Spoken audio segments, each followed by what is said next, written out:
get to the man, the myth, the legend, the guy we've been missing on Birds 365. Jeff Kerr joining us now here on the show. Jeff, how you doing this morning, brother? Good Thursday to you after the Super Bowl.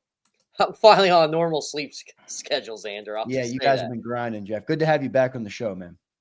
Oh, yeah. Pleasure to be back. I'll say that. Well, I guess we'll talk about the big game.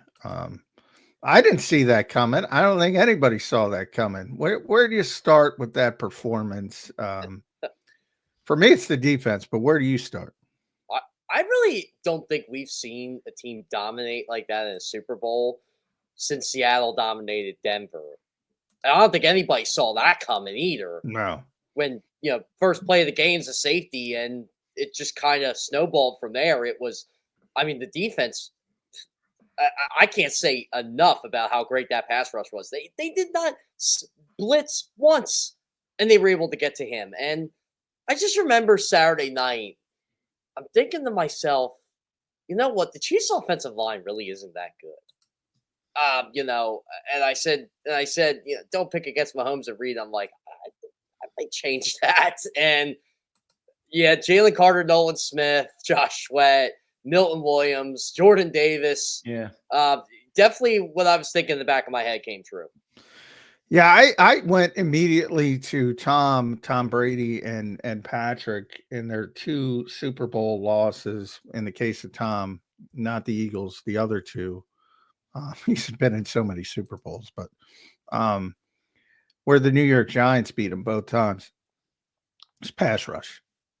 And in that case, straight up the interior. That's how they won both of those games. Tampa Bay, pass rush. Mahomes had nowhere to go. Eagles, as you mentioned, pass rush. Didn't blitz once. By the way, I had 97 people. Zach Bowen blitz. Why do these people talk, Jeff? I mean, he blitzed. If somebody blitzes, it's a blitz by an NFL definition is 5 or more. So if Zach Bowen is rushing the passer, it's not necessarily a blitz if somebody else drops. Right. But everybody else did drop on that play everybody's talking about. So. That's what happened on that play, because I got the same comment that Zach Bowen rushed one play. So it was a blitz. Yeah. Not a blitz. Not a blitz, people. Stop it. Stop it early in the show today.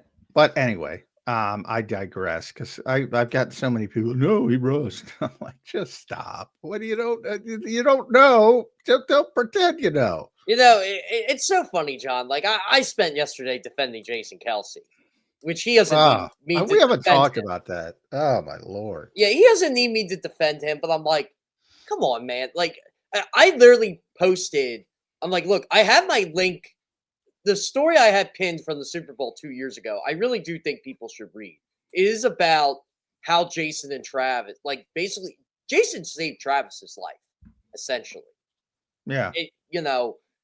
That's his You hear the way Travis talks about Jason. Yeah. All the time. But I mean, if you can't understand why somebody puts family in front of a football team, I can't help you. Well, there's multiple sides to this, and I don't disagree with you guys, all right? But I'm going to give you guys the other side, all right? It's a football game. It's not putting family before the Eagles fan base. The Eagles fan base is loyal, all right? They look at Jason Kelce and say, this city has enriched you. You found your wife here. Everything that has come in your career is because of the Philadelphia Eagles, all right? I'm not saying. Hold on a second. The same fans wanted to run this guy out of town 11 years ago. Yeah, remember that? I mean, that's everybody. If you don't, come on, Zander, I'm just saying. I see both sides. I'm not saying I agree with it. The ego of these people. And I'm only talking about the people that insulted Jason Kelce. Yeah, there are a lot of people defending him too. Yeah, I know, but you guys can't say. Look, you can't say this. It's just football is just a game. And then say, I have to root for Travis because it's Who football. said it was just a game? If I play my brother in a game of golf, I'm going to say, I want to beat your ass. Doesn't mean I don't like you. But he's not playing him. Well, he did play him, and he wanted to beat his ass. That's totally different. Now he's not playing. He wants to root for his brother. And by the way, he said, I see both sides of it. I'm not going to criticize pretty consistently. He said, how happy he was for all his friends on the Eagles. And by the way, the Eagles didn't give Jason Kelce everything. Jason Kelce had a lot to do with it. by the way he handled his job and the way he turned into a Hall of Fame player. It's not like, the Eagles have a good organization, Jeff Stoutland, yada, yada, yada, but Jason Kelce's the guy on the field playing and turned into a Hall of Fame player. No, I sorry. Yeah, I don't care. Anybody who's criticizing Jason Kelce, first of all, as Jeff pointed out, you don't know the relationship. So I don't care. My family, your family, anybody else's family, they're very close. And he wants to root for his brother. Godspeed. That's it for me. But you can understand that it is complex. I mean, it's I don't think it's complex at all. That's my point. I mean, get over it. Yeah, that's what I said. Deal with it. It's his brother plays for the Chiefs. All right. So a year ago, Jason said he was rooting for the Eagle. I mean, just because that shows you, though, that a year ago, before it actually happened, he understood in the same way that I'm saying. And I'm not even saying I'm not mad at Jason Kelce at all. I could care. If my brother was in a game, I'd root for my brother too. I prefaced my comment by saying that. I'm just showing you the other side. It doesn't surprise me that this city, with the fans, it doesn't surprise me. With this city, with the way the fans are, both good and bad, that they had that reaction. It doesn't. I think those fans are egomaniacal and asking too much from players. Well, you're entitled to that opinion.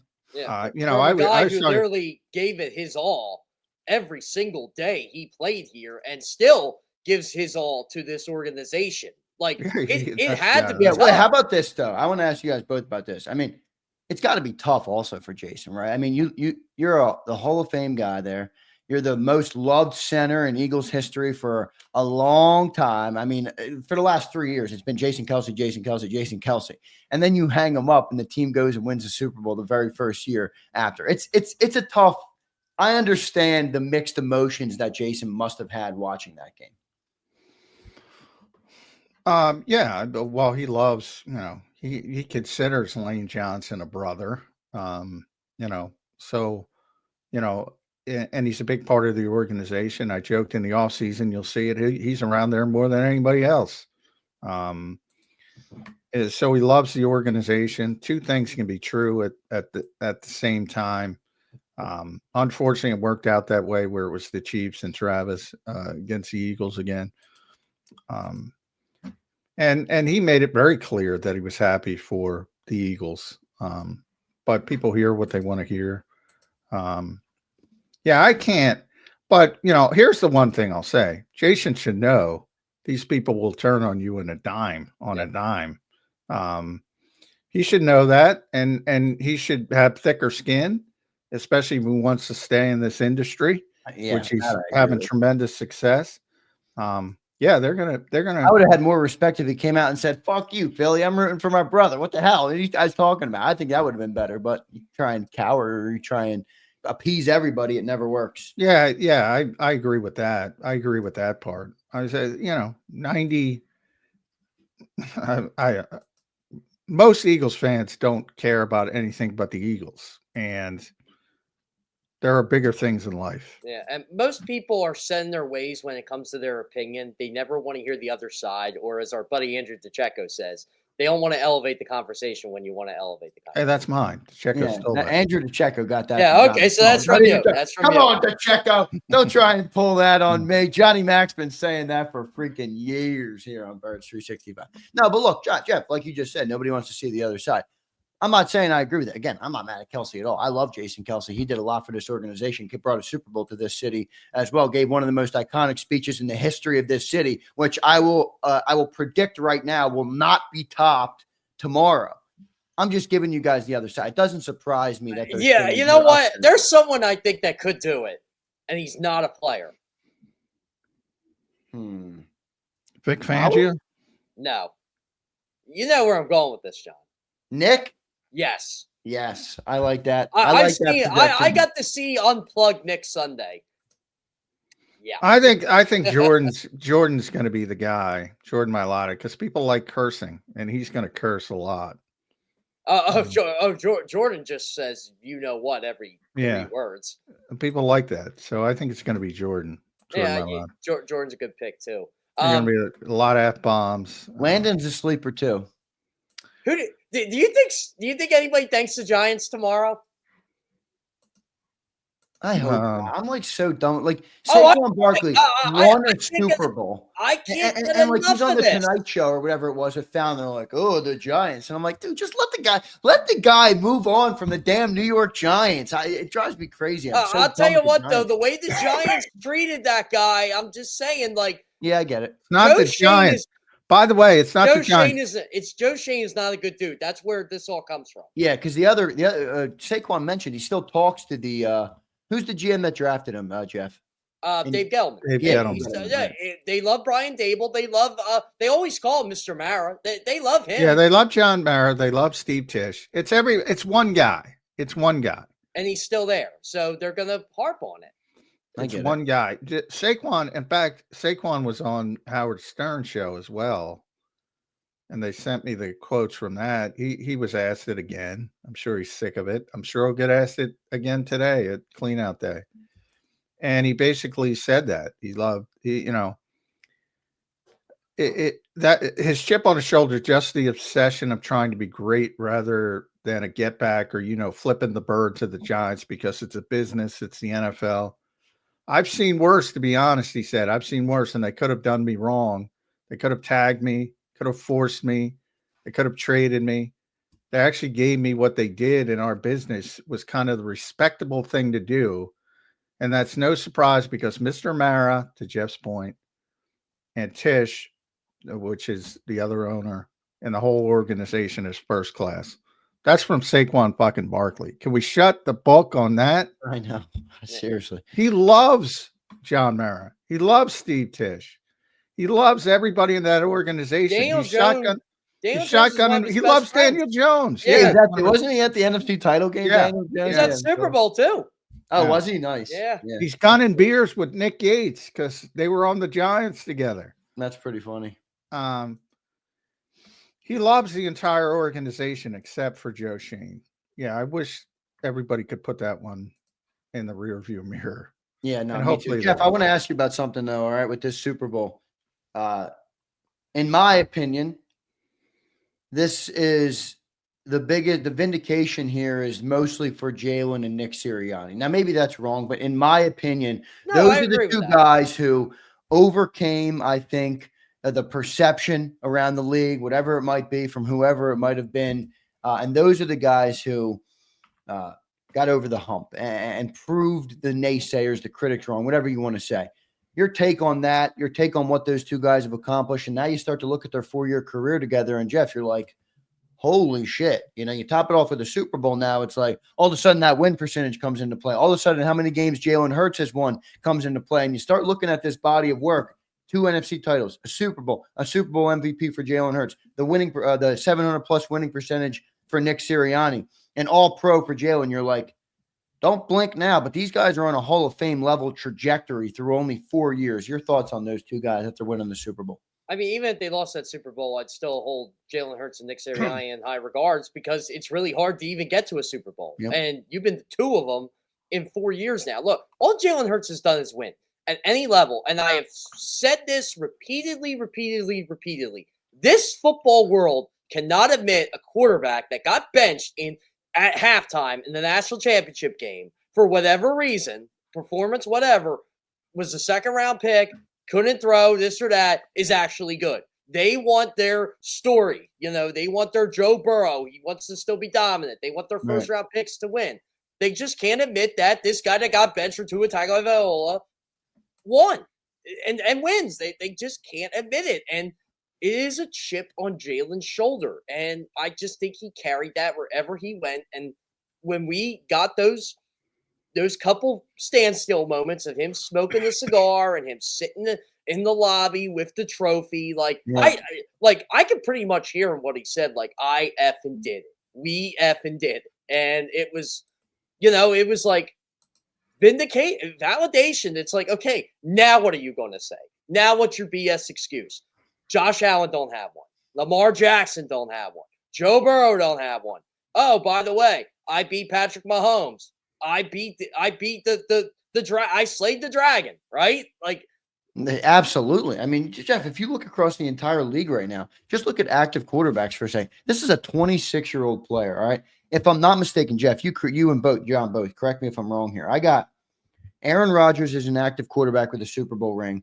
Russell Wilson, Matthew Stafford, and Patrick Mahomes. I think those are the only other 4 with Super Bowl rings right now in Joe the NFL. Flacco. Joe Flacco. Joe Flacco. Is he still active? I didn't Yeah. have him as active He in my will head. But be. you're right. It might not be till November, but he will. Here's Yeah, Andrew. right. Here's a good one for you. There have been 84 quarterbacks selected from 2018 on. 2018 on. There's only 2 that have won. Patrick Mahomes and Jalen Hurts. Like, It's unbelievable. Like Mahomes ring blocks pretty much everybody. And you look at those 5 that are active that have won, Jeff Kerr. I mean, Jalen Hurts has been to 2 Super Bowls. Aaron Rodgers has been to 1 and won one, never been back. Russell Wilson's been to 2, won 1.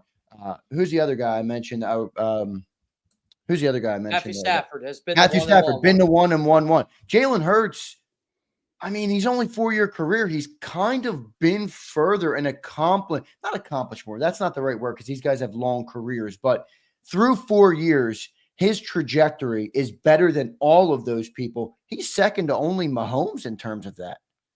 Yeah, and look, he is the top.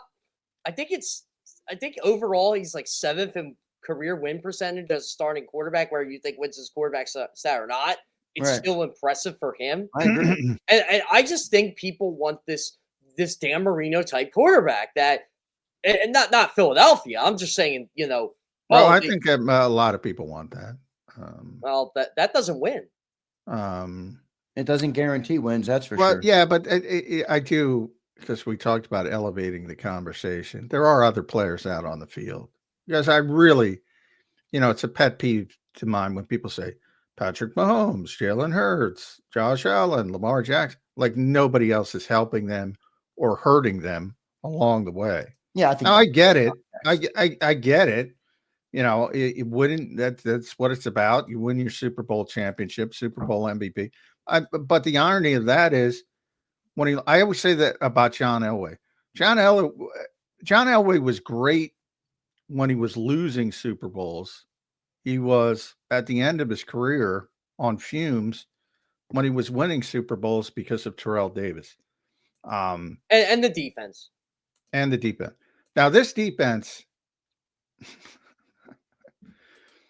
historic. Yeah. The way they performed. MVP of the team, this defense. Overall. Historic the way they performed in the Super Bowl. Saquon Barkley, historic the way he performed. Just think about this, Sean. The Chiefs basically sold their soul to the devil to stop Saquon Barkley. Yeah, they did. And Jalen. That's the only thing they could accomplish. And to Jalen's credit, he took advantage of it because he ran the football very effectively. I do laugh how Saquon put the hypothetical in there to me last week. I think he said I'll take 20 carries for 50 yards if we win, and that's pretty much what he had. Yeah, he also said, I don't care if we went 3-0 as long as he didn't care. He wanted the trophy. That's all he cared about. Now, I was happy for Jalen Hurts, and this is more of a fan comment. I understand that, but I was happy for Jalen Hurts because, and this is no knock on Saquon, but this entire season, Saquon's gotten every headline, every accolade, every all the spotlight was on Saquon, and I'm happy for him. I think he deserved it. He had an unbelievable season, but to see Jalen kind of shine in that moment, to see Jalen them take away Saquon, and Jalen said, "Screw you," throws the dagger to Devontae Smith. I thought it was a cool moment. I think that's why people like sports, is to see moments like that. Did you guys see Saquon on that play when Jalen threw that pass? Yeah, he goes like this right away. Yeah. There was Landon knew it. Somebody else Saquon, knew it. AJ knew it. Saquon knew it. Yeah, Jalen. I remember that interaction with Jalen. I forget which game it was, but I asked him about the deep ball, and he had a knack for it. And he said, "I've never heard that before." Yeah. And I went, "What are you talking about? You never heard it?" I'm like, he really does put the chip on his shoulder. And I always say, "Great." I'm like, if it works for you, it works for you. Use it. But I do think, and Zander and I have talked about this in a while, I'm one who said it right to his face. And he's like, "I've never heard that before." Well, you're ignoring the people complimenting you, which is fine. But this narrative of everybody thinks Jalen Hurts is a crappy quarterback. I've never gotten I that. don't know. This is where I think you're a little wrong. I think you're wrong, John. Honestly, I mean, I think honestly, I think the worst thing in the world in today's society is the For You button on Twitter, because you see stuff you would not see because you're not following these. But how is it? How is it other than they're more famous than me? How is? But why are they more famous? How well they are more famous? How does You know Chris why? Canton- Because they clickbait. They're trying to get you to read their stuff. But, yeah, but don't you, Jeff? Don't you agree? I mean, and John, don't you both agree? I mean, going back to the college, going back to this entire career. I mean, there's always been a little bit of a shadow of a doubt on Jalen Hurts. Well, and there's who always he been can there's always be been one. as a quarterback. I mean, what, it's just what quarterback is there not a shadow of a doubt on? Lamar Josh- Jackson is Josh Allen had those doubts too, by the way. I yeah. just wanna Lamar put that- Jackson does. Yeah, Josh Lamar Allen did. does. Joe Burrow does. so you don't Now- think there's any bigger degree of criticism or doubt on Jalen Hurts than any of those other guys? No, I think most people believe that they're better quarterbacks, and I believe they're better quarterbacks. But it's not an insult to Jalen Hurts. Jalen Hurts is this I generation. think Jalen Hurts is a very good quarterback. If Yeah. you're going to sit here because he won a Super Bowl and said he's better than Joe Burrow, again, I'm going to try to elevate the conversation and say, you don't know how to evaluate quarterback play. Jalen Hurts is this generation's More Troy successful Aikman. than Joe Burrow. It doesn't mean he's better than him. He's this Correct. generation's Troy Aikman. That's what he is. Troy Aikman showed up when he had to show up. Period. And Yeah, the he had Dallas great people Cowboys around won him. Super Bowls. That's like Jeff. I'll take that comp all day long. Troy Aikman had 3 Super Bowls and is a Hall of Fame Yeah. player. But if you look at Troy Aikman's career stat, and Jalen Hurts' better career stats than Troy Aikman, you're just Yeah. like, Well, wait a minute. how? true story about Troy Aikman. He might be the player that that created my statistical heat, Jeff Kerr. And I always tell that people find this very hard to believe, but I have never, ever played fantasy football once in my life, ever. Because You never struck me as a fantasy football guy. No, I don't play I hate either. But the viewers of JAKIB have enticed me to do a league for JAKIB next year. So I'll be playing next year, but I've never played up to this point. I win a lot in fantasy football, but I hate it. But Pain you know in the what? ass. When you have really good teams, that's when Troy Aikman era was when it started, really got popular. And I remember so many fans tell me Troy Aikman stinks because he doesn't have this or that. Yeah. 3,003, because they had Emmitt Smith and the best offensive line of the generation. Sound familiar, by the way? Oh, Yeah. great defense too. No doubt. Great Yeah. defense. Great in the trenches. Yep. There's other people helping you win Super Bowls. But So- you know what my favorite statistic is with Jalen Hurts, and people hate it. Ooh, rushing touchdowns. They don't count. They're tush push. Okay, let's play that game. Marcus Allen, Hall of Famer, most 1-yard rushing touchdowns in NFL history. Evan Smith, Hall of Famer. Well, I think if you get caught up in stupidity, I mean, that's where these things come from, and that's why people say, "Oh, people disrespect Jalen Hurts." No, stupid people disrespect Jalen Hurts. Yeah. You're always going to have the Chris Cannys of the world who was out there the day after the Super Bowl. I don't know, John. About, I think to your point, I think you're right because you've been so close to this team, but there is a level of a, for lack of a better word, a casual viewer, okay, who understands or who remembers what happened to Jalen Hurts early in his career, whether it was college, early, drafted in the second round, whatever that was. By the way, and why is being the 53rd overall pick in the draft an insult? It's not an insult, but coming off of being benched in the national title game, that changes everybody's perception. Oh, by the way, that doesn't mean their perception is reality, but that's the perception, and that's where I think Jalen Hurts derives a lot of that motivation or whatever the word that you used was. He uses it to try and get better or to try and and that part I have no problem with. They don't like when first round, when it's not a first round pick, wins a Super Bowl. They don't like when Tom Brady initially won Super Bowls. They did not like when whoever. I'm trying to think I of don't these. know. If Joe Montana was a 3rd round pick, Russell Wilson was a 3rd round pick. Different. But Tom Montana was was a a different six-round era, pick. though. Like, I'm just saying. Now it's these draft gurus. They love to prove they were right. Oh, see, I was right. Yeah. Josh Allen was a first-round pick. He won a Super Bowl. Lamar Jackson, I was right about him, even though you weren't right about him. You like to say you're right. They were wrong about Jalen Hurts. Lamar was the 32nd pick, by the way. Yeah, but they look Eagles at it as traded that first-round right? pick. Yeah. I wonder if the Eagles will trade that pick this year. Yeah, They might. these draft geniuses will never want to admit that the 5th quarterback taken in the 2020 draft is the first one to get it. Period. Well, yeah, I guess I don't pay that much attention to, so I do have a, all right. I'm like, well, you're locked in, John. I mean, you've been covering Jalen Hurts his entire Eagles career, so you've watched him ascend as a player. And to your credit, you've covered it perfectly. I mean, you covered it early on. They didn't want this to be the plan. He sees the moment. He's the one who took the opportunity by the horns and ran with it. And you've covered that well. I do think, though, there is a perception around from the general public, the general audience, that Jalen has defied the critics. He has defied the pundits. He has proven them all wrong. I think that I do think that exists more than you give it credit for it. well, and maybe the perception does, but again, I don't, and perception is often greater than reality, but reality's reality still. Yeah, that's And true. I think That was one of my yearbook quotes, John. Your perception is not my reality. That was my high school yearbook. Yeah. That's a great yearbook quote. It was my Yeah. father gave me that quote. Yep. So, but I don't have any problem. I would say it all the time, and I'm still the only person that says it. The Eagles threw out the disrespect card, and I'm not saying I'm the only one, but I'm one of the only ones in 2017, and acting like nobody thought they were a good team because they were underdogs. But they were a good team. Everybody knew they were a fucking good team. Everybody thought they were the best team in football right up until Carson Wentz tore his ACL. And then, people said, oh, they lost their starting quarterback who might have been the MVP. That's probably not good. And they turned into literal underdogs against Atlanta, Minnesota, New England. They would have been significant favorites against Atlanta, significant favorites against Minnesota. Now, they would have been underdogs in the Super Bowl because it's New England.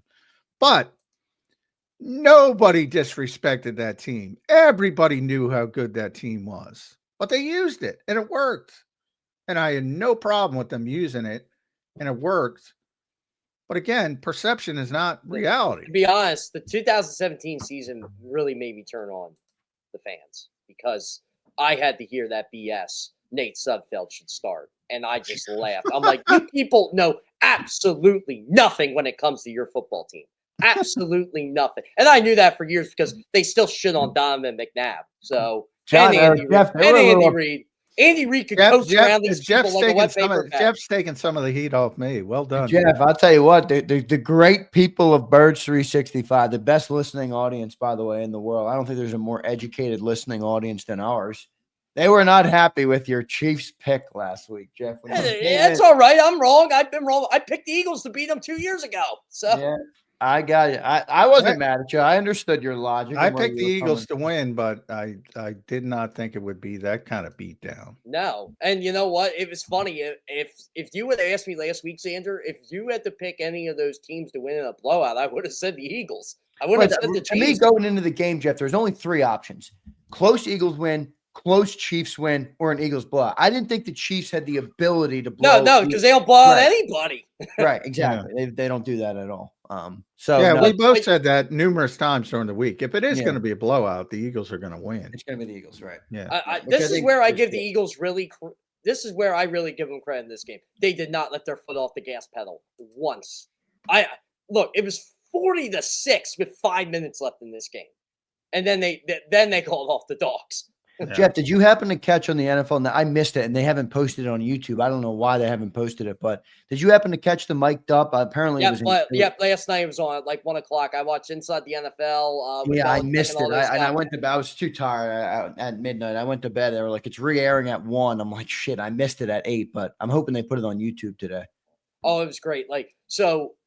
My favorite is watching these guys come out of the tunnel and even hearing the Chiefs like Travis Kelce going, we have a chance to make effing history. We have a chance to make effing history. And you're like, oh God, like, you know, you always forget like they actually played the game, and then like Saquon goes to jail and you know they're talking like before the game, and you know just even when the Eagles were blowing them out, it's like, hey man, you know, appreciate what you did, and like Jalen like goes to him and says, no man, this is all you, and Saquon goes, I ain't the one who's gonna hold the trophy first or something like that. I forget what he said. It was really late, but I'm like, that's kind of sick. Yeah, So, I saw some of the people tweet. There's no clips really of it because it was they aired it on NFL Network and they didn't put it on you. They're trying to suck us in for some NFL Network viewership, but they'll put it on YouTube. NFL Network might be getting sold, by the way.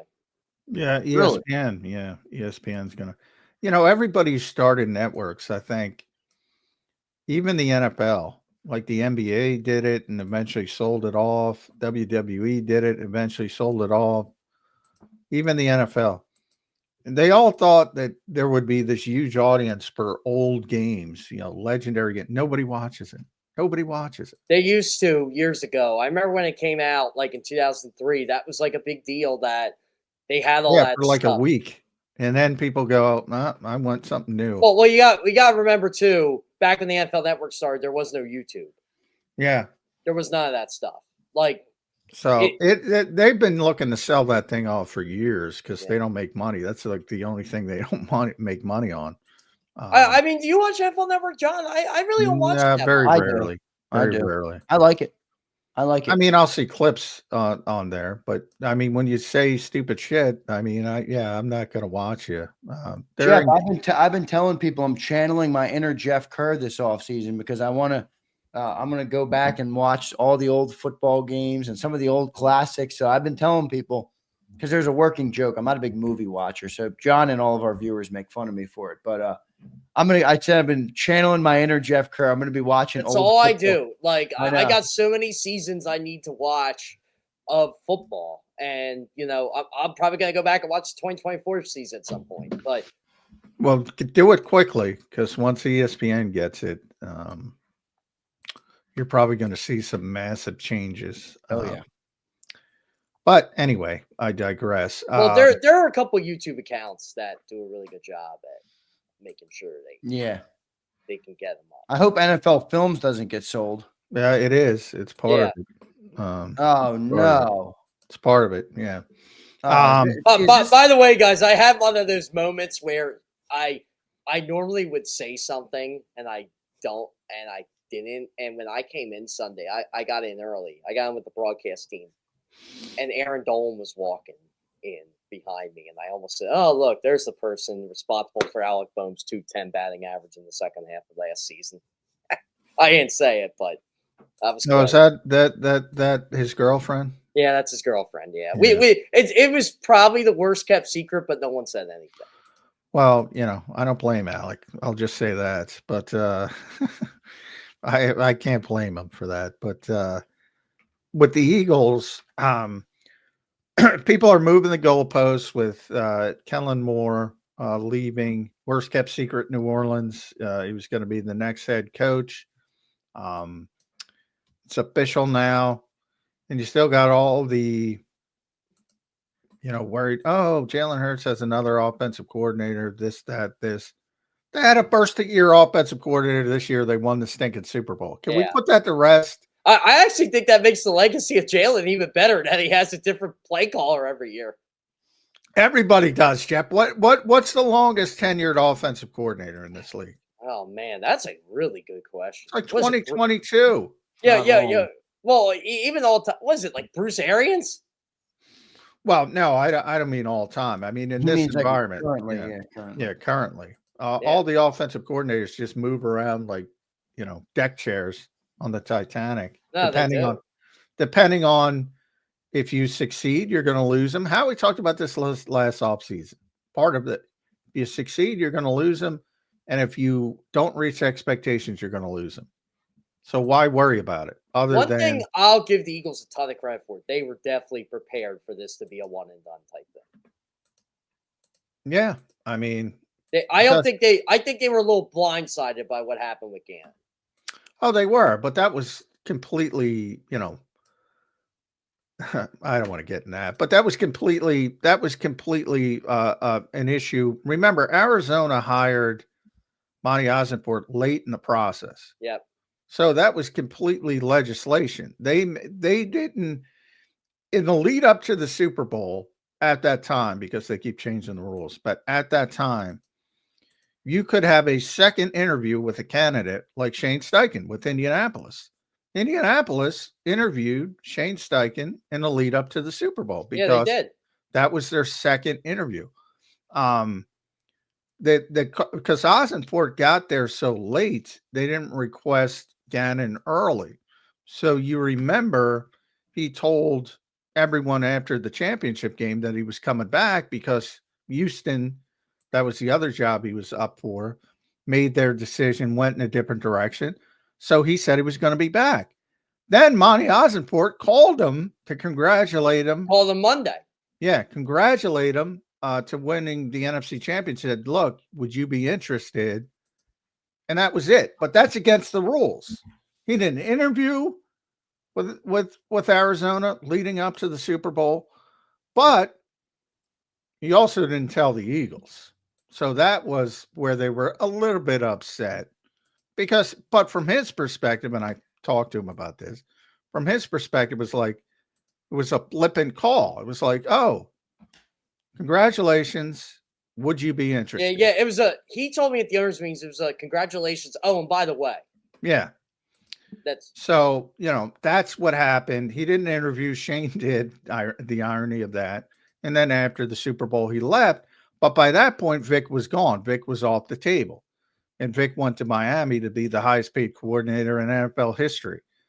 And anybody who's learned about Vic knows Vic. He's not going to Josh McDaniels people. So when Gannon got the job, he probably wanted to Josh McDaniels people, but he's a professional. He's not going to do that. So the Eagles didn't get the guy they wanted. They got Sean Desai. It worked out the way it worked out. Yada, yada, yada. Yeah, by the way, it doesn't get talked about enough how bad the Dolphins look. The Dolphins players, not the organization. Yeah, well, and that's interesting because of the, Jalen Ramsey, Xavier Howard, Hollins. Those were the three players, really, that had a problem with Vic. Well, they all like to be coached hard. Yeah. Well, and, Jalen doesn't want to play, just Jalen specific, and Howard, because he was a great press corner, too. I compare it to Fletcher Cox when Fletcher loved playing for Jim Schwartz. Loved it. Then Gannon came in with the gap and a half Fangio stuff, and he hated it. You remember back in the early of that season, he fucking hated it. He hated it. When you have that kind of success playing a certain way, and then somebody comes in and says, we're gonna take away your aggression. Especially when you get to your 30s, you're like, okay, yeah. But the Fletcher's credit, he eventually bought in, and the Eagles made the Super Bowl in 2022. Yeah. But I get it. Here, it's almost a good thing. You can never expect rookies to play the way Quinyon did and Cooper did, but it's a good thing. They were blank slates. Like, they don't have presuppositions on, I got to play this way, I got to play that way. They're just rookie players that are like doing what they're told. Yeah. So I think everything clicked this year for the Eagles. Everything. Jeff, is Kevin Petula the right hire or the right guy? It's tough for me because I want to go back to how close he was with Kellen Moore and how they integrated both their philosophies. And he took a lot from Kellen Moore. So if you want the continuity there with his ideas and Kellen Moore's offense, I would say yes. I don't have a problem with that, but I also think they also need to do their due diligence and actually look outside the organization. Which they'll do. What do you have to? A guy like Frank Reich, yeah. Jeff? Yeah, well, yeah, you have to. I don't know about Frank Reich. I'm with you on it, but he's a popular name. I keep hearing the name everywhere, so I'm kind of over Frank Reich. That was 7 years ago. Yeah, I'm with you. I get it, and he didn't even call plays here. I mean, not everybody. This is what I love to tell people when they like to get nostalgic like that, like 7 years ago, whatever. What were you doing 7 years ago in your life? How much has your life changed in 7 years? Just Oh think my about gosh. that, and then go to that. That's a good barometer, Jeff. My life 7 years ago I was probably drunk in an Alabama. Yeah, how old were you 7 years ago, I was Zander? drunk on the Alabama campus 7 years ago, Jeff. Yeah, the Frank Reich stuff is just that's a good word. People love nostalgia, man. They always want to go back. You know who loves nostalgia? And again, big racing fan here. NASCAR fans love nostalgia. They love it. And they realize it's never coming back. But Jeff, yet, you're a NASCAR guy. We got one of our great viewers, one of our legend members here on JAKIB Sports. Dirty Air, his name is in the chat, but Gary Sexton, his name is. He is a videographer at the highest level for NASCAR. That's He awesome. he sent me videos, and he says he's going to try and hook me up with some passes, but he gets right up next to the cars, man, with the video work. It's unbelievable. I really didn't realize how I have awesome. so much respect for people in NASCAR media. You guys have no idea. Like the fact that you're basically on tour 38 weeks out of the year is just insane. I'm so excited for Sunday already. Yeah, so Indy 500, right, on Sunday? Daytona Sunday. Right? That's what it Yeah, was. see, this is how much of a NASCAR fan I am. It's 8:00 last night, and what am I doing? I am watching single car qualifying. There you go. This guy's going around Daytona. I'm like, all right, let's go. I love Let's it. get to racing. Nice, good stuff there, Jeff Kerr. Jeff, we appreciate it, man. I think we covered everything we needed to cover today. Good to have you back on, man. We missed you the last couple of weeks here. You've become such a staple on Birds 365. The great people of JAKIB and Birds 365 love having you on. So we appreciate you doing it, man. I do have to thank the fans. I really do. I do it every single year. I always thank everybody for reading my content, coming on here, whether we agree or disagree on something. That's the beauty of the world, right? Everybody has a different opinion. I agree. And we're all assholes for it. I agree for that. And you have Jeff, you truly do have phenomenal coverage of really the whole NFL and the Philadelphia Eagles when you go down that road. And we appreciate you so much for doing it this year. It's been an honor to have you on all year, and we'll continue talking to you all through the offseason, Jeff. We appreciate it, man. Yep, sounds great. Thanks for having me on again, guys. Yep. Thanks, bud. Man. And I got your charger. So if you're showing up today. All right, so there you go, Jeff. Get your charger back from Johnny. He's a charger. Nobody likes a charger thief. All right, I'll tell you. I'm not a thief. You left it. No, you're not a thief. You're not a thief. You told them on air, so it's public for the world. You're not a thief, but I'm telling you, if you kept it, you'd be a thief. All right, great stuff there from Jeff, Johnny Mac. I thought we covered everything pretty well.